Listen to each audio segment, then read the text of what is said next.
Hey guys, welcome back to the Comic Book Lowdown. I'm Wellington, bringing back another episode of the free digital comics review.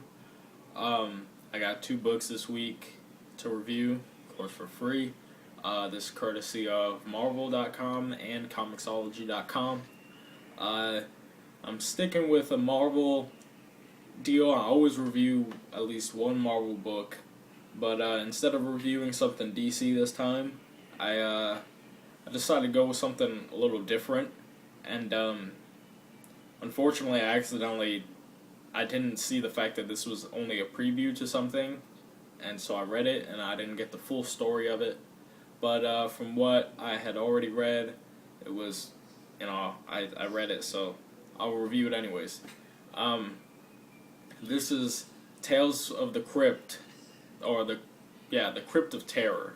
So this is one of the Tales of the Crypt, like, mini stories from the Crypt of Terror, and this is like a modern one. This was not from back in the day where they used to come out with these. This is a revamp of it, and it's in color and all that kind of stuff. And the stories are cheesy. I would really like to see if the story would be scary in this, or at least suspenseful, but it's just cheesy. So I just thought, might as well have a little fun with it. This is written by Mort Todd, and the art is by Steve Manion. And the art in here is super cartoony. It's something that you'd see off of like Cartoon Network or something. Just kind of weird, kind of like crazy. But it works for this cheesy type story. And the story is called A Murder in Idol. So this is a spin off of American Idol, and it's all about this aspiring pop star named Jason, who he wants to try out for the pop star idol, and I don't know if it's his girlfriend or just his roommate or something. She doesn't believe in him. Her name is Gloria, and so he goes to the auditions. And he doesn't get in the first day, and so he says that he'll sell his soul if he can get a chance to audition for the pop star idol. And just at that moment, he trips over a satanic tome, a book of spells, in which he then performs the ritual, a sacrifice, and then he makes the demonic symbol, he paints it on his floor, and he sacrifices a mouse, and like a small demon comes and grants him his wish of being able to audition for the pop star idol. And in the pop star idol, they have their parody versions of Paula Abdul and Simon Cowell and Randy Jackson, where they have like Slyman Bowell, and Abdullah O'Doul. So, it's just really dumb. I think Randy Jackson was Renell Jackson, like Jaxon or something like that. So, again, really cheesy stuff. They're really close to what they're like on the TV show.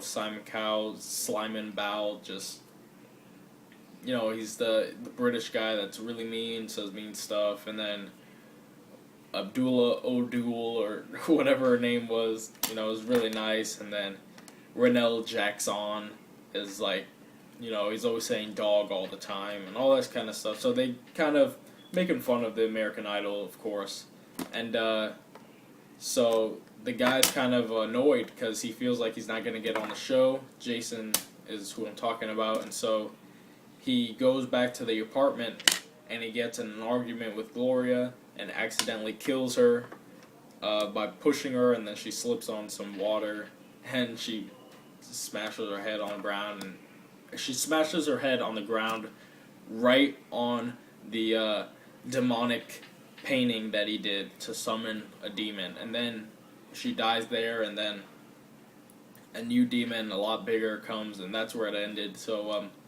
I didn't see the classic Tales of the Crypt payoff That's always happens, but it was just it was all right.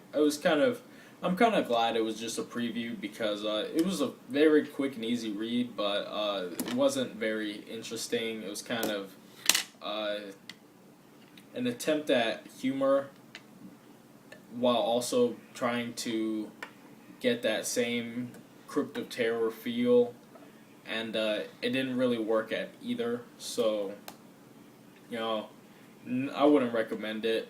I read it. I got other previews for other issues. Maybe I'll read them in the future, but I'm leaning towards not. I mean, they're all free anyway, so no big deal. Anyways, second comic I got for you, the last one I got coming from Marvel, and this is Guardians of the Galaxy Infinite comic. So this is issue 1 of the Infinite comics for Guardians of the Galaxy. So this is written by Brian Michael Bendis and art by Michael Avon Oeming. Not familiar with that artist, but of course you know Bendis. And I'm guessing that this is just extra stuff. I feel like you could get this with the .1 issue of Guardians of the Galaxy. If you get the digital copy, I feel like this comes with it. I'm not sure, but I know that they did that stuff on the AVX books, and so that's what I think they did with this. And I'm guessing if you read Guardians of the Galaxy .1, you get this a lot more than I did, because I didn't get any of it.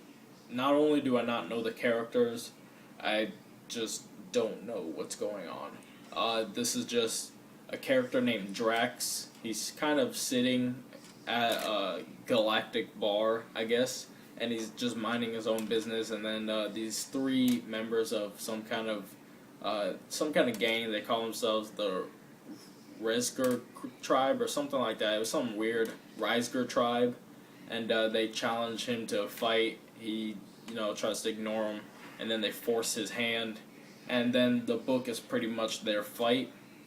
And then after the fight, Quill, I'm guessing he's the main character, Quill comes up and he kind of gets Jax up to speed, and he's like, I have this mission that I want you to be on. Earth is in trouble again. We need your help. And Drax is like, well, he's hesitant because of something that happened in the past. And he's like, well, if it's worth my while, it better be worth my while. And that's how it kind of ends. So, didn't really understand it. Probably because I didn't read the .1 issue. And I'm not familiar with the characters. I would like to be for the movie. I'd like to be familiar with the characters before I see that. But for right now, again, not something I can recommend if you haven't read the .1. If you've read the .1 and liked it, like I know a lot of people did, I guess you can read this and enjoy it, have a little more understanding of what's going on. But if you haven't read the .1 and you try to read this, you're going to be lost. And so that pretty much wraps it up for my FDCR this week. I'm Wellington signing off for the Comic Book Lowdown, and I'll see you guys next time.